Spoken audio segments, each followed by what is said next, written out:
Before celebrity criminals had documentaries, merch drops, and podcast therapists analyzing their trauma, there was one man who turned organized crime into America's favorite guilty pleasure. He didn't wear a mask, hide in alleys, or whisper threats.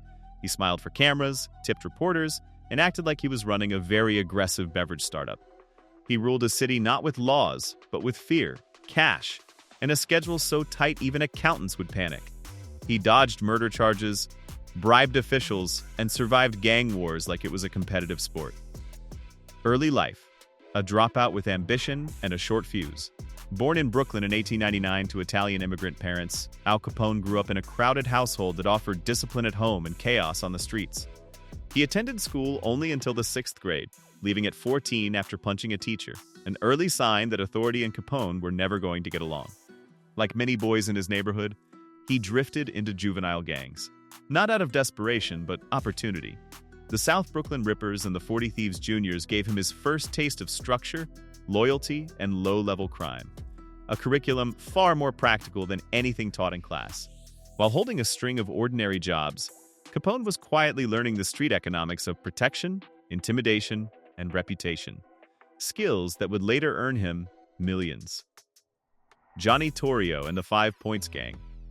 Capone's real education began when he fell under the influence of Johnny Torrio, a man who believed crime worked best when it resembled management rather than mayhem. Through Torrio, Capone joined the 5 Points Gang, where discipline mattered more than raw violence. Working as a bartender in Frankie Yale's establishment, Capone learned how criminal enterprises doubled as social spaces, recruitment centers, and intelligence hubs. It was there that a single reckless comment earned him the facial scar that followed him for life, along with the nickname Scarface, a reminder that in the underworld, reputation could be both branding and liability. By his early 20s, Capone had already killed, assaulted rivals, and narrowly avoided prosecution, proving early on that consequences were optional if fear did the talking. Chicago, opportunity wrapped in prohibition. Chicago in the early 1920s was a city perfectly engineered for organized crime, political corruption, industrial wealth, and prohibition, creating an artificial shortage everyone wanted to exploit. Torrio had already moved there to work under Big Jim Colosimo, and when Colosimo was murdered, the power vacuum was filled with remarkable speed. Capone arrived in 1919 and quickly proved he was more than muscle. Prohibition turned alcohol into gold, and Capone understood supply chains before business schools did. Bootlegging wasn't just about selling liquor. It was about controlling routes, bribing officials, and eliminating competitors with precision. Violence was frequent, but never random. Every killing was a business decision, even when it looked like chaos. Becoming the crime boss. When Torrio retired after surviving assassination attempts, Capone inherited an empire rather than building one from scratch. By the mid-1920s, he controlled gambling, prostitution, and bootlegging across Chicago, running operations with the efficiency of a corporation and the morality of a war zone. Rivals disappeared. Witnesses forgot what they saw, and prosecutors found themselves alone in courtrooms full of silence. Capone understood optics as well as intimidation, donating to charities and presenting himself as a provider during hard times. He wasn't hiding from the public, he was performing for it. In 1930, authorities labeled him Public Enemy Number 1, a title that only added to his myth and his market value. The St. Valentine's Day Massacre. The most infamous moment of Capone's reign came in 1929, when 7 members of rival boss Bugs Moran's gang were lined up and executed in a Chicago garage in what looked less like a shootout and more like an industrial process. The St. Valentine's Day Massacre wasn't about settling a score. It was a press release, written in machine gun fire, designed to warn anyone else thinking about competition to reconsider their life choices. Although Capone was never officially charged, almost everyone understood who had just rewritten the rules of the city. Newspapers exploded, public fascination curdled into fear, and the idea of the gangster as a charming outlaw died on that concrete floor. What made the massacre so powerful was its efficiency. No chaos, no witnesses, just a chilling display of control. Ironically, by being so effective, it forced law enforcement to stop chasing bodies and start chasing bank records.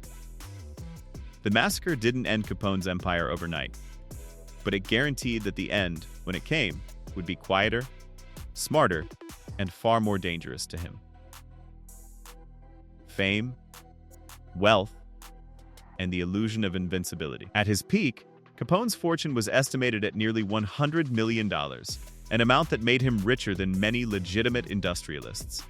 He traveled with bodyguards, dined lavishly, and enjoyed a celebrity status that blurred the line between criminal and icon. Hollywood even reflected his image, with films inspired by his life feeding the myth further. But wealth breeds carelessness, and fame attracts attention no amount of bribery can permanently suppress. While murders remained difficult to prosecute, financial records told a simpler story, one that didn't require frightened witnesses or confessions extracted in alleyways. The tax trap. In 1931, Capone was indicted not for murder, but for tax evasion, charged with failing to pay income tax on millions earned through illegal activities. It was an almost poetic ending for a man who had escaped violence charges for years, as if fate itself had grown tired of chasing bullets and blood. The trial moved quickly, the evidence was clean, and intimidation had absolutely no effect on arithmetic, because numbers don't get scared, and spreadsheets don't forget. Prosecutors didn't need witnesses willing to talk, they only needed columns that didn't add up. Convicted and sentenced to 11 years, Capone learned that reputation might silence streets, but it means nothing to ledgers. The government didn't care how the money was made, only that it existed and wasn't declared. In the end, crime finally met accounting, and accounting didn't blink. Prison and decline. Capone's imprisonment marked the true end of his control, long before illness delivered the final blow. After an initial stay in Atlanta, he was transferred to Alcatraz, a place designed not just to hold men, but to erase influence, where isolation did what rival gangs never could. Cut off from his empire, stripped of favors and fear, Capone became just another inmate with a famous name and no power to back it up. Years of untreated syphilis slowly dismantled the sharp mind that once ran a city, replacing strategy with confusion and paranoia. Guards watched as the former king of Chicago struggled with tasks he once would have dismissed as trivial.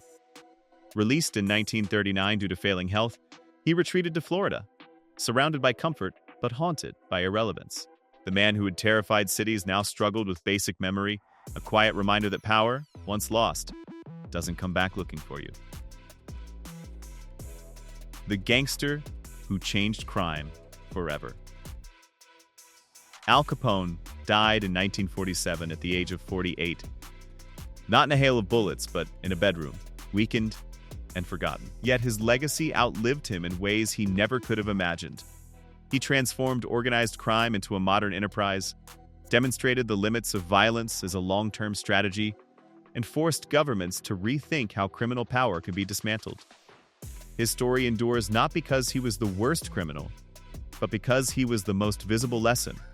Crime can conquer streets, intimidate courts, and buy loyalty, but it cannot outpace systems forever. In the end, the most dangerous man in America was undone by paperwork, proving that even empires built on fear eventually collapse under their own records. If this story surprised you, disturbed you, or made you laugh at how power really works, that's exactly why history matters. Behind every legend is a system, and behind every empire is a mistake waiting to happen. If you enjoy videos that break myths and expose the machinery underneath, like and subscribe.